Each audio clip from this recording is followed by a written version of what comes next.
प्रसन्नता की बात करें शिव बाबा की, तो मेरे को लगता है कि वो जल से ही ज्यादा प्रसन्न होते हैं। उसके पीछे कारण है चंदन जी। यूं तो भगवान को चाहे आप, मैं कहती हूँ कि पत्रम पुष्पम फलम तोयम, तुम्हारे पास जो है वो अर्पित करो, वो खुश होते हैं। और कुछ भी नहीं है तो तोयम, आंख के 2 आंसू भी अर्पित करोगे तो भी बाबा खुश हो जाते हैं।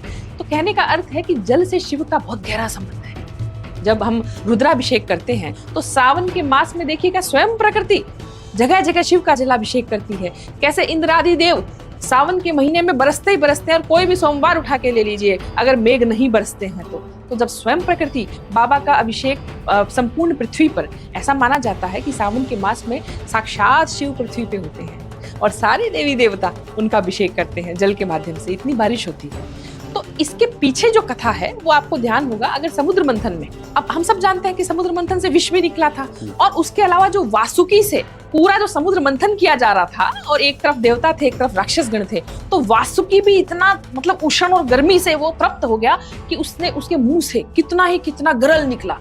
अब वो गरल और जो उत्पादन हुआ जो समुद्र मंथन से जो विष था, अगर वो पृथ्वी पे एक बूंद भी गिर जाती, समुद्र में एक बूंद भी गिर जाती तो विनाश हो जाता।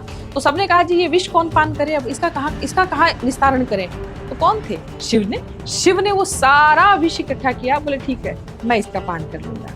और भगवान ने उस विष का पान किया, जिसके बाद वो नीलकंठ भी कहलाए। लेकिन मैं बताना चाहूंगी, उस विष को पीने के बाद में उनका शरीर जलने लगा।